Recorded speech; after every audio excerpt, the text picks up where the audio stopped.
ඉතින් කොහොමද ඔයාලට? ඔයාලා හැමෝම හොඳින් ඉන්නව නේද? මං හිතනවා මගේ යාළුවෝ හැමෝම හොඳින් ඇති කියලා. දැන් මම මේ හරිම ලස්සන වැඩකට ලෑස්ති වෙන ගමන් තමයි ඉන්නේ.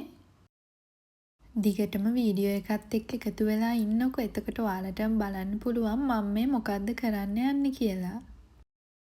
ඔයාලා තවමත් මාව සබ්ස්ක්‍රයිබ් කරලා නැත්නම් මතක ඇතුව සබ්ස්ක්‍රයිබ් කරලා මාත් එක්ක දිගටම එකතු වෙන්න.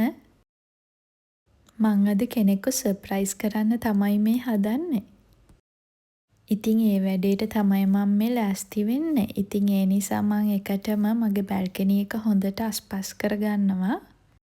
බැල්කනි ඉතින් හැමදාම හේදුවා වුණත් අනිවාර්යෙන්ම කුණු දූවිලි රැඳෙනවමනේ. මාත් එක්ක හැමදාමත් එකතු වෙලා ඉන්න යාළුවෙක් නම් ඔයා දන්නවනේ මගේ ගෙදර පුංචි බැල්කනි දෙකක්ම තියෙනවා කියලා. ඒකෙනුත් මේ බැල්කනි එක තමයි ටිකක් හරි ලොකුවට ඉඩකඩ තියෙන එකට තියෙන්නේ. පොඩි බැල්කනි එකේන් ඉතින් මගේ පුංචි වගාව තියෙන්නේ. ඔයාලා දන්නවනේ ඒ ගැන. මං එළියට ගියපු වෙලාවකදී ගත්ත ලයිට් වලක් තමයි මේ තියෙන්නේ. ඒකත් ඉතින් බැල්කනි එකට දාලා ටිකක් ලස්සන කරගන්න තමයි හදන්නේ. ඒ තරම් නම් දිග නෑ. බලමුකෝ බලන්න කොයි තරම් දුරට මේක දාගන්න පුළුවන් වෙයිද කියලා.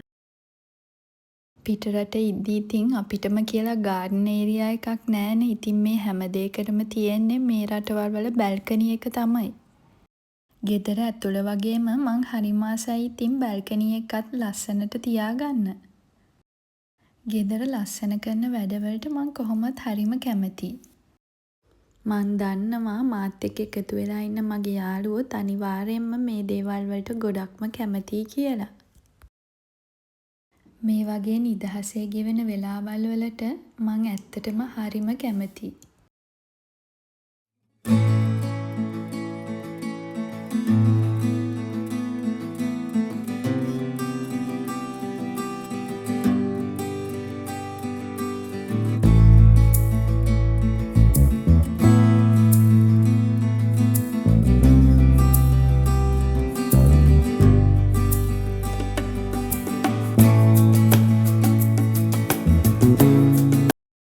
ලයිට් වල නම් එල්ලලා ඉවරයි. දැන් තියෙනවා මට අලුතෙන් ගෙනාපු පොඩි දෙයක් ඔයාලට පෙන්වන්න. මේක මම Amazon එකෙන් තමයි ඕඩර් කරගත්තේ. මට මේක හොඳ ඩිස්කවුන්ට් එකකුත් එක්ක තමයි හම්බ වුනේ. මේ දවස්වල ඉතින් ඩිස්කවුන්ට් එහෙම දාන කාලෙනේ. දැක්ක හැටියෙම මම අරගත්තා. මොකද මම මේක කීප තැනකම බැලුවා. මම දැක්ක හැම අවස්ථාවකම මේක මීට වඩා මිලෙන් වැඩි වුණා.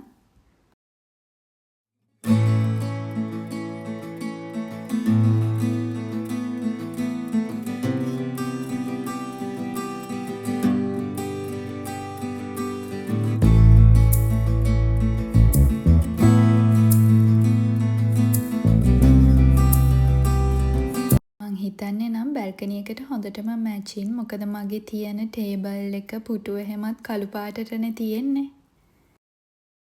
අනිත් දේ තමයි මේක වැඩ කරන්නේත් සෝලර් සිස්ටම් එකට. දැන් ඉතින් හොඳට අවුවට කරලා තියන්න ඕන. මට ඉතින් දැන් රැට මේක පත්තු වෙනකන් ඉවසිල්ලක් නැහැ.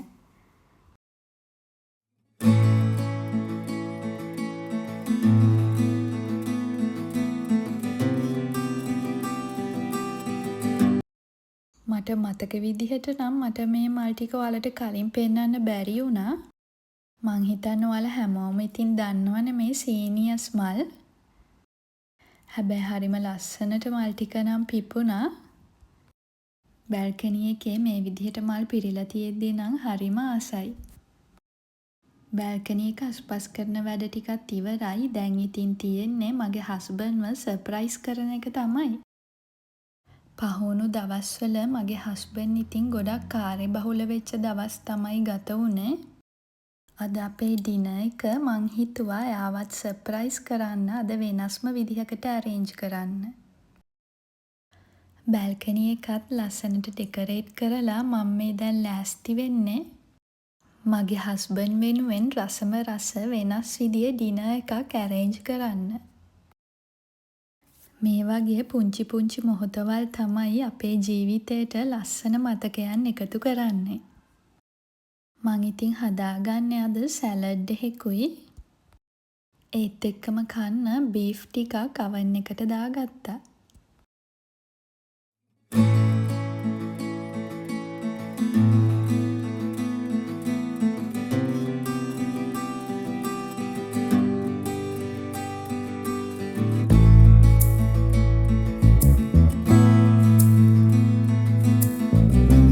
ටේබල් එකට තියන්න මල් ටිකක් හදාගන්න තමයි යන්නේ.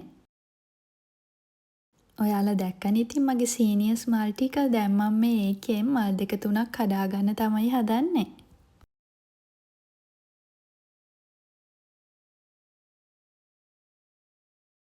හස්බන්ඩ් ගෙදර ආවා. ඉතින් දැන් මං එයාට පෙන්නුවා බැල්කනි එකත් ලස්සනට මං හදාගත්ත විදිහ. එයාට ඉතින් හරිම සතුටුයි දැකලා. වෙනස් විදිහට හිතුවොතින් ඉතින් අපිට ඇත්තටම ජීවිතේත් වෙනස්කම් ඇති කරගන්න පුළුවන් නේද? ලබන අවුරුද්දෙදිත් අනිවාර්යයෙන්ම මේ සීනියස් මල් ටිකක් නම් වගා කරගන්නම ඕනේ. ලොකුවට මහන්සි වෙන්න දෙයක් තිබුණෙත් නෑ. ඇට ටිකක් තවන් කරගත්තා විතරයි. මේ විදිහට ඉතින් හරි ලස්සනට මල් ටික පිපුණා. අනිත් දේ තමයි මේ මල් වලට සමනල්ලු ගොඩක් එනවා. ඉතින් මට හරිම ආසයි මේ විදිහට බැල්කනි එකට සමනල්ලු එද්දි. පාට වර්ග ගොඩකින් මල් පිපෙන නිසාත් ඉතින් හරිම ලස්සනයි. එහෙනම් එන්නකො මේ මල් වාස් එකක් තියලා අපේ මේසෙ ටිකක් ලස්සනට හදාගම්මු.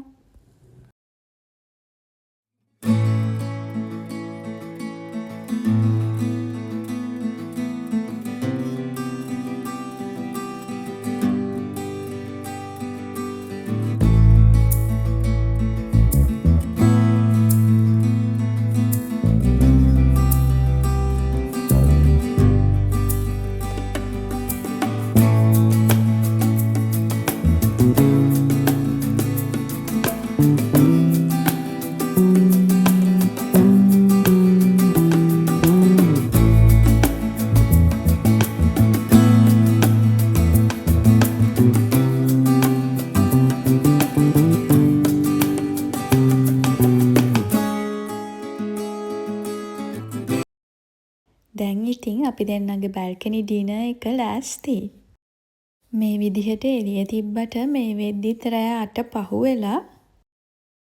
මේ දවස්වල රෑට කලවර වෙන්න ගොඩක් වෙලා යනවා.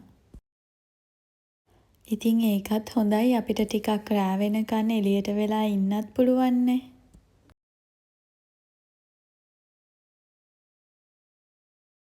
ඉතින් අපි දෙන්න පොඩි කතාවකුත් දාගෙන මේ අපේ කෑම එක කන ගමන් තමයි ඉන්නේ. ඉතින් මේ දවස නම් හරිම ලස්සනට වෙනස්ම විදිහකට තමයි ගත වුනේ. මගේ හස්බන්ඩ්ුත් ඉතින් හරිම ආස වුණා. මං නම් උත්සාහ කරන්නේ මගේ ගෙදර හැම වෙලාවෙම නිදහසේ සැනසීමේ ඉන්න පුළුවන් විදිහේ වටපිටාවක් නිර්මාණය කරන්න. අපි හැමෝම ඉතින් කැමති අපි දවස තිස්සෙම කාර්යබහුල වෙලා මහන්සි වෙලා වැඩ කරලා අපේ ගෙදරට ආවහම නිදහසෙන් සැනසීමෙන් නිස්කලංකව ගත කරන්නනේ. කාන්තාවන් විදිහට අපිට තමයි පුළුවන් අපේ ගෙදර ඒ ලස්සන නිදහස් පරිසරය නිර්මාණය කරන්න. සතුටු සැනසිලිදායක මොහොතවල් ඉතින් නිර්මාණය කරන්න අපිටම තමයි පුළුවන්. පොඩ්ඩක් වෙනස් විදිහට හිතලා අපිට පුළුවන් පුංචි පුංචි දේවල් වලින් අපේ ගෙදර තියෙන සතුට තව තව වැඩි කරගන්න. ගොඩක් ලොකු දේවල් මම හැදුවේ නැති වුණාට ඇත්තටම හරිම රසට තිබුණා මේ කෑම වේල. අපි දෙන්න ඉතින් මෙතනට වෙලා සෑහෙන වෙලාවක් කතා කර කර හිටියා. කිචන් එකට වෙලා කනවට වඩා ඇත්තටම වෙනස්ම වයිබ් එකක් තමයි මේ දවසේ අපිට දැනුනේ. කලවර වෙනකම් ඉතින් අපි දෙන්න බැල්කනි එකට වෙලා හිටියා. ඔයාලා මොකද හිතන්නේ අද මගේ vlog එක ගැන? ඔයාලා මේ වගේ vlogs වලට කැමතිද කියලා අනිවාර්යයෙන්ම මට කමෙන්ට් එකක් දාගෙන යන්න. ඒ වගේම මම ඔයාලගෙන් ආදරණීයව ඉල්ලීමක් කරනවා. ඔයාලා තාමත් මාව subscribe කරලා නැත්නම් මාව සබ්ස්ක්‍රයිබ් කරලා දිගටම මාත් එක්ක එකතු වෙන්න. ඉතාලියේ ගෙවන මගේ ජීවිතේ කොයි විදිහටද ගත වෙන්නේ කියලා මං ඔයාලත් එක්ක දිගටම බෙදා ගන්නම්. එහෙමනම් ගිහින් එන්නම්. ආයෙත් තවත් ලස්සන වීඩියෝ එකකින් හම්බ වෙමු.